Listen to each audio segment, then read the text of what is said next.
Hey everybody, thanks for joining us here at Your Essential Nature. I'm Shawn Aceto. This is Kimberly Testa, coming to you from hot Seekonk.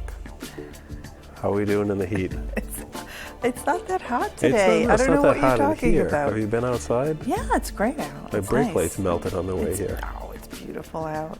So, you noticed the last couple of days, for me, maybe it's because I don't have any hair, the sun is really strong. There's a lot of power outages. There's crazy weather happening all over the country, all over the world. There's solar flares. There's a lot going on in the universe. And when these things happen, they get attributed to astrological events.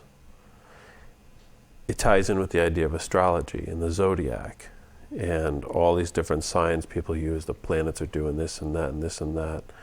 What is your take on that? What is your take on what's going on? Well, I don't necessarily follow astrology. The information that I get downloads on sort of what is happening right now. And I think most of us in this community are aware that there's a shift, there's a transition happening in the universe. It's all of us. It's all of the planets. It's humanity. It's Earth, and it's the cosmos. So it's a collective thing.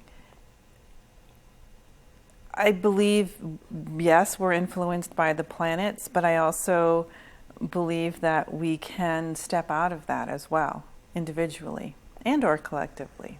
Right. So we know at the end of July there was a galactic new year. It began to reset, like everything in the universe just kind of lined up. Is that according to the Mayan calendar? It ties in with the Mayan calendar, and it was the calendar in biblical times when they talk about the birth of Jesus. In the Bible, the prophecy and the story is when, at the time when, I can't remember what it is, but something is in full harvest. And there's yearlings and everything else, but if you know anything about the climate in Israel, nothing's in full bloom in December and January. It's cold like it is here. So it was changed 1,300 years later, in the 1300s, I believe, by Pope Gregory, the Gregorian calendar that we have now. But that ties in with the Mayans, because their calendar started at the same time also. It's the Galactic New Year, the calendar that was supposedly given to humanity in time immemorial, and then it was changed to fit an agenda, I'll say. So we get a big start over again, and we get to do it from here on out. And with that, there's a lot of resetting in the cosmos. So you talked about the Mayans. The Mayans had an understanding of the zodiac. Thousands of years ago, before we had the calendar, before there was telescopes. My question to that is that whole cycle, the whole precession of the equinoxes, takes about 26,000 years. Yeah. So if it takes 26,000 years, how long does it take to notice that that's how long it takes? If you're going to go to Boston and back, you know it's a couple hours. You have to get halfway there before you can even guess at how long it's going to come back. Yeah, well, time is really interesting. The other part of that is that time has been speeding up. And now that we're being reset, time is going to slow down again from our perspectives. Because part of that cycle was that. In the last cycle we've been in, everything has been going really fast. And people notice that. You know, time is flying. People attribute it to being older. But it's not. It's about what's going on right now and how quickly we're evolving, and we're going over the edge collectively into a new way of being. The next golden age, it's called. But my question is always this, because I'm a big big study of ancient history, of archaeology, anthropology, things like that. If there's a 26,000 year cycle, and the Mayans knew about it 2,000-3,000 years ago, when did they start observing it? Well, because even, if you take its half, okay, if it's half, it's over 13,000 years before they realized, hey, it's coming back around again. And that puts the time frame of our humanity back further than we were told in school. I don't know what they're feeding the kids now. I don't know. But the model, we could ask, the model is that basically we came out of the Stone Age, little villages, and then the pyramids sprung up. Right. Which is it's all ancient knowledge. It's all ancient. And yeah, we could talk about this for a while. It's good stuff. It's good stuff because we're not privy to that. We're in school. We're spoon-fed a version that kind of ties everything together cohesively and makes everybody nice and happy, but it's not true. It's so far not true that you get cross eyes if you try to say anything otherwise. In fact, if you're going to get your doctorate, you really have to reiterate what everyone else said, because you get laughed out of school if you try to propose something that's out of sync with what everyone else is doing. Yeah, but it's changing. I mean, there are people that don't try to fit in and are speaking the truth, or putting their theories it's coming out around there. slowly. So I've had an astrological reading, your time of birth, your this and that. Have you ever had one of those? I have. I've had several. What do you think? It was interesting. I got some good information that did make sense. But I have a little anecdote. When I was, a teenager, I discovered that I was a Libra, and I was reading up about it, and that Libras were indecisive, and I couldn't decide if I was indecisive or not. And it took me a while, and then I realized that, I was a Libra. Because you're indecisive? Yeah, I was indecisive. But a lot of the traits I do associate with. I've had several astrological readings. I had one pretty recently that was pretty spot on with all of the body changes that I'm going through and the health stuff, and how I'm becoming more sensitive to chemicals and different things. So it was pretty spot on for me. But I don't put all of my energy or belief into that. For me, okay, and I drive Laura nuts with this. I drive most people nuts with this, probably you. Why? I want to know why. You can read from a chart, you can read from a book, you can regurgitate all this stuff, but I want to know why Cancer supposedly has these characteristics. Not just because it's in this house or that house, and this is your rising and your setting sign. And well, I think it also has to do with archetypes, and there are certain types of people, and perhaps it all ties in somehow. But I want to know why. I want someone to come on the show. Why? If anyone knows, come on and tell me why. Why do you attribute this? I have a theory I'll share with you. I'm sure you will. Yeah, I have lots of theories. I have lots of them.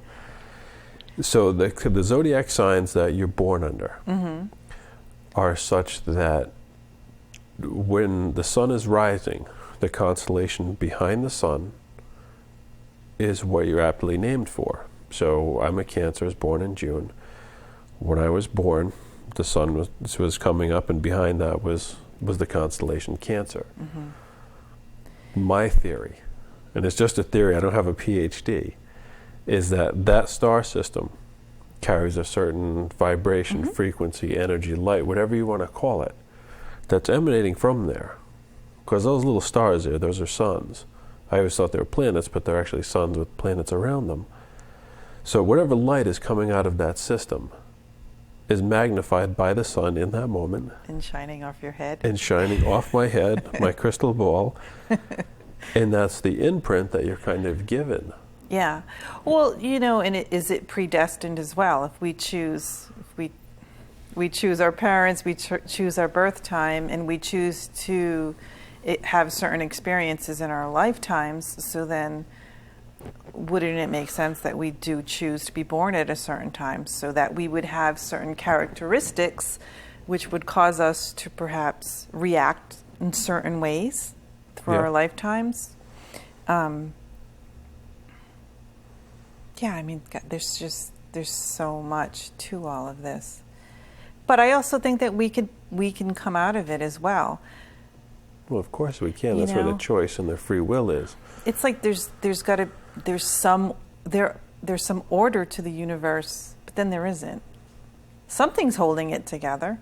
Is it just because it's our beliefs when we come into these bodies, that we agree to cooperate with these laws, like gravity? Yeah. And growing old. Do you want to start about that? Yeah. Okay, growing old. I think growing old's a choice too. Some of the information on that came to me is our cells reproduce. Okay, if left unattended, just like a child, they reproduce however they want, with whatever baggage, whatever damage you've done to your child. Leaving them in the car or whatever reproduces the same way. So, if our consciousness controls all of that, if we have the ability to, I should say, in the choosing, can we ask them to reproduce without all the damage, to reproduce in their original and pure state? But then there would be no illness, because a lot of the illness that we have is 2D. But our cells, our DNA is holographic, it's multidimensional, there's more to it than junk DNA. I think they should change that to mystery DNA. Yeah. But we are here to experience duality. And what would we do if we didn't get sick? What would we do if we were happy all the time? It might be pretty boring. I mean, it would feel good for a little while. But then you wouldn't know the difference. Yeah, but this is why we're here. We are here to have these experiences. It is a classroom. But it doesn't mean we're learning lessons. We're just learning and experiencing. Why don't you tell me the difference? Learning and learning lessons. Well, lessons, I think people associate with punishment. Did you learn your lesson? There's an association there. And learning is we're just learning. Or maybe we're just experiencing whatever it is. Osmotically. So learning can be more of an osmosis, being around it. We talked about that on the ride up today. Of course. As I'm a carpenter, everything I learned by watching. My father wouldn't let me do anything except get yelled at, and that was his job, was just to yell at me. I'm not going to tell you what he called me every day. We know. But I wasn't allowed, like my kids are working with me now. And I left it at 1 o'clock for them, and they're finishing up. Yeah. And I trust them to do that. I was never given that. I was never given that, here, I've taught you, do something with it. It always had to be observational. So I had the learning, but no lessons. Lesson was just, you're going to get yelled at again. Whatever you do is wrong. Yeah, there's a lesson. There's a lesson, yeah. I didn't get that one right away because then I got married and I was wrong all the time then too. So I think I might be on the other side of that. Maybe. Maybe. I still get in trouble. It's okay. It's okay to get in trouble once in a while. It just lets you know where you are in life. Did you know that the word punish comes from the Hebrew word onish, which roughly translates to being further away from God. So for the Jews, it's not a bad thing. It just means you need, to kind of to pull in a little bit closer. But here in the West, it's something really bad. It's retribution. It's you're deserving. You're hurting. Yeah. Because of this, it's a very different meaning. Yeah, and we all carry that collectively as well as a society. Well, we do, and with that there's I call it the Polaroid mentality. Okay, you're old enough to remember what a Polaroid camera was. A lot of people don't know. Even regular film. You're given a roll of film, you have 24, you have 36 exposures. For me, I was always holding back. Didn't want to take, now you get a digital camera, you can take 700 pictures of a sequence that's a minute long. But the Polaroid mentality we carry into our life is, I'm going to save it. Right. I only have 24, I want to make sure that I do the right thing. That film was expensive too. It was, and then you had to develop, and then you had to wait. Well, not for the Polaroid. Not for That's the Polaroid. Instant. Yeah, the Polaroid I think was $10 for 10 pictures. You know, so you're like, do I really want to take? There was no. You weren't comfortable with the risk. You know, it's really funny, and I don't remember what I was watching, but I was watching a film or something, and somebody took out a Polaroid, and she was moving, and she took a photo, and I immediately had that response, oh, you're wasting a photo. Yeah. But I realized she just loaded it, and you know, the first one comes out. Yep, automatically. that would be a good prop. So that's like, it is a trigger. It's in us. Like, you can't waste that. You can't waste it. Yeah, you're afraid to take a chance. I remember going to a restaurant as a kid, and you know, you didn't want to deviate on the menu in case you didn't like it, you know, because then you wasted $5 or $10, you wasted a meal, and then you go hungry. It's not like now where you go home and the kids, you know, they get 30 different snacks. But there's that withholding that we have, and it translates into the rest of our life and not taking risks, not be willing to try something. Well, and you know, and I think that's some part of this, the whole astrology and your zodiac sign as well. In some ways, it could be looked at as a limitation. You know, this is my excuse. I'm not doing this because I'm a Libra and I'm indecisive and I can't make up my mind. So there's my excuse. Yep, a predetermined response. I think about that. I don't go to the doctor very often, but people are always saying, do you have a family history of this? Do you have a family history of this? I would always say no, because I don't want to get put into that. Me too. You know, that box. If there's a family history of heart disease, doesn't mean and it's that not genetic, it's because you ate like crap your whole life and 7 generations of your family did, then I have a choice to not carry that. Yes, we do have a choice. And you know, that's part of a belief system that a lot of people will have and say, if you had, say if your father died at a young age of a certain disease, a lot of people will hold that as a belief. Well, if my father died an of expectation, that, right? Even a belief. And then they get to that age, and sometimes, you know, they stuff will manifest it. happen. It manifests, and they'll get sick. Yeah. So it is about releasing all of that. So we talked this weekend about love, at Love Evolution, and my comment to the audience was, what if that meant living from here forward, to not carry with you all of these things like your family history, like your ex-wife? Yep. All of that, and just move from there on. Yeah. And then you got nothing but an open slate. Yeah, it would be great, but how many people actually do that? How many people do it? It's really a challenge for people to let go. And you know who does it? Who? Dogs. Oh, and cats. I mean, cats will hold a grudge. They're a little different. Cats remember. Yeah, dogs are kind of dumb. Yeah, dogs will do the same thing over and over and over again. A cat, cat will give you that eye, What do they say with it? A dog, it's your best friend, but with a cat, you're always on audition. Because you don't know if it's going to keep you or not. So, imagine you wake up and you get a complete restart. And it ties into your moon, it ties into your galactic new year, you're newborn, and you start over, and you will not allow yourself to carry anything forward at all. And if the whole thing is a mystery. Pella. That's the word in Hebrew. It's a mystery. The whole thing. Imagine. Have you ever watched a movie where it pulls you in, where you're so curious? Has that ever happened to you? I guess so. Because you have no expectation. You want to go with it. Mm-hmm. And there's a real freedom in that. I think Elvis left the building. Well, my mind is, yeah, but you're the movie. We're all in our own movie. You're in my movie. I'm in your movie.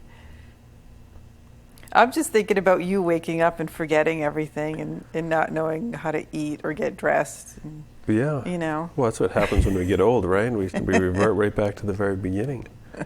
We start over again. Yeah.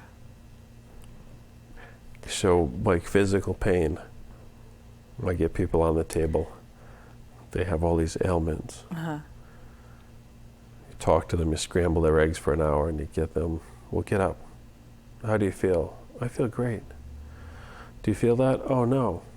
So do they feel it, or did they forget about it? So think about that approach. Yeah. It's holding on and letting go, and we can call it back. Have you ever left Aisha anywhere? Oh yeah, I leave him at the bus stop all the time. No, but I mean, like, really. You got to stop at Bonanza. That's why the school bus will always bring them back. So we're just about out of time. Oh, that's fast. It flies by. But you said it's slowing down. Well, it will be slowing down. I still feel like we're accelerating, but we're on the brink. I can see it. We're on the brink. We're going to fall over that edge, and things are going to shift. But it takes longer than we think, Perhaps. Like in 2012, everyone thought we were going to wake up. Not everyone. A lot of people thought we were going to wake up in December 22nd, and everything was going to be different. But it's going to be vanished. It doesn't happen that way. Something is happening. I'm feeling the sun stronger. I'm very tired, extremely tired. Like at the end of the day, I pass out like I was hanging out with Bill Cosby. I just gone out. Oh, bad taste. See, and just so I know when that's happening, something is changing within me because my body wants to rest. Of course. I mean, collectively, yeah, we are all shifting, and our stuff's coming up. Old physical stuff, emotional, past lives, it's all coming up for review and for us to let go of it. So let go. Take a nice shift. So thanks for joining us. Write to us, youressentialnature@gmail.com. Let us know what you think. Come join us. Thank you.